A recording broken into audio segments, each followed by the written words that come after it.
بسم اللہ الرحمن الرحیم۔ بچوں، پچھلی ویڈیوز میں ہم نے قرآن مجید جو ٹاپک ہے ہمارا، اس میں ہم نے قرآن پاک کے تعارف کے بارے میں پڑھا تھا کہ قرآن مجید کے اندر کتنی صورتیں ہیں اور کتنی آیات ہیں، اور مزید اس کی ڈیٹیل ہم نے پڑھی تھی۔ آج ہم قرآن مجید کی حفاظت کے بارے میں پڑھیں گے کہ قرآن پاک کو محفوظ کیسے کیا گیا۔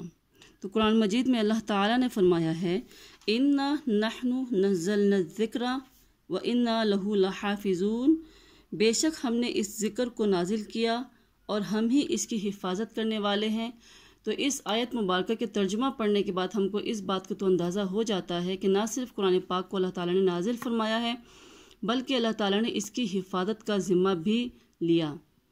تو قرآن پاک کو اگر ہم دیکھیں کہ حفاظت اس کی کیسے کی گئی، تو اس کو 3 ادوار میں تقسیم کیا جا سکتا ہے۔ پہلا دور جو تھا وہ نبی پاک صلی اللہ علیہ وسلم کا دور تھا، دوسرا جو تھا وہ حضرت ابوبکر صدیق کا دور تھا، تیسرا حضرت عثمان رضی اللہ تعالیٰ عنہ کا دور تھا۔ تو نبی پاک صلی اللہ علیہ وسلم کے دور میں جب کوئی آیت نازل ہوتی تو آپ صلی اللہ علیہ وسلم کاتبین وحی کو، جو وحی کو لکھتے تھے، ان کو بلوا کر ان آیات کو فوراً لکھوا لیا کرتے، اور نہ صرف لکھواتے بلکہ ان کو یہ بھی بتاتے کہ اس آیت کو کون سی صورت میں اور کس جگہ رکھنا ہے۔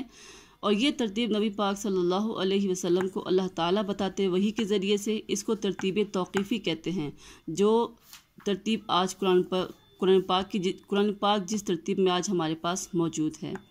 اس کے علاوہ مسجد نبوی میں ایک خاص جگہ متعین کی گئی تھی۔ جب کاتبین وحی ان آیات کو لکھ لیا کرتے تھے تو اس متعین جگہ میں اس کو محفوظ کر لیا کرتے تھے۔ اس کے علاوہ قرآن پاک کو حفظ کیا جاتا۔ قرآن پاک عربی زبان میں تھا، اس لیے عربی النسل لوگوں کے لیے اس کو یاد کرنا انتہائی آسان تھا۔ ویسے بھی حافظے کے لحاظ سے وہ انتہائی مشہور تھے کہ ان کا حافظہ بہت تیز ہے۔ تو قرآن پاک کو باجماعت تلاوت کیا جاتا، اسی ترتیب توقیفی کے ساتھ وہ ان کی سینوں میں محفوظ ہوتا جا رہا تھا۔ اور اس کام میں صرف مرد حضرات ہی شامل نہیں تھے، بلکہ خواتین جیسے کہ امہات المؤمنین اور صحابیات بھی اس کام میں پیش تھیں۔ انہوں نے قرآن پاک کو لکھا بھی اور اس کو زبانی یاد کر کے اپنی سینوں میں محفوظ بھی کیا۔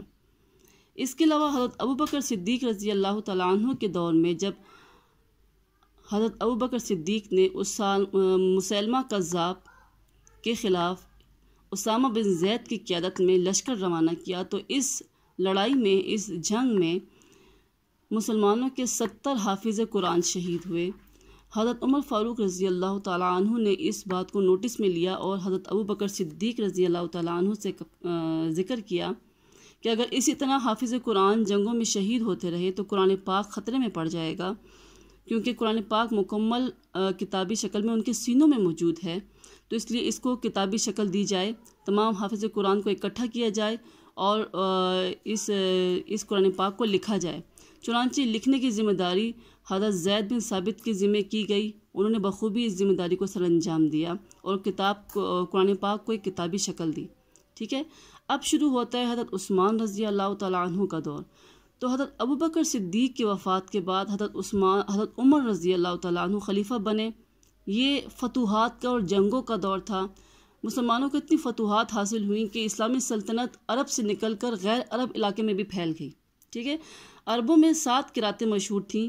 قرآن کسی بھی قرات کے مطابق پڑھنا جائز تھا، لیکن جب حضرت عثمان رضی اللہ تعالیٰ عنہ کے دور میں جب اسلام عرب سے نکل کر غیر عرب قوموں میں پھیل چکا تھا، تو اس وقت قرآن کی قرات میں کئی اختلافات پیدا ہو گئے جن کا خاتمہ بہت ضروری تھا۔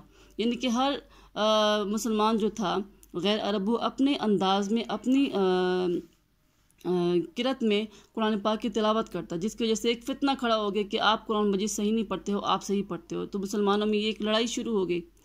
بالکل اسی طرح جس طرح اگر ہم پنجاب میں دیکھیں تو پنجاب میں پنجابی مختلف لب و لہجے کی ہوتی ہے اور ہر پنجابی دوسری پنجابی سے مختلف ہوتی ہے۔ اسی طرح پشتو میں بھی یہی لب و لہجے کا فرق ہوتا ہے، الفاظ کا بھی فرق ہوتا ہے۔ تو اسی طرح عربی میں بھی تھا، اور یہ تو بالکل ہی غیر عرب مطلب جو تھے جب قرآن پاک پڑھتے تھے تو ان کا انداز بالکل چینج ہوتا تھا۔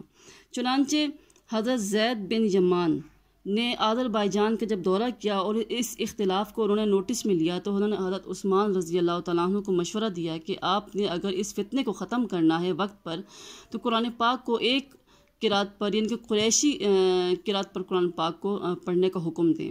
چنانچہ حضرت عثمان رضی اللہ تعالیٰ عنہ نے قرآن پاک کو ایک ہی لب و لہجے یعنی کہ قریشی لب و لہجے میں پڑھنے کا حکم جاری فرما دیا۔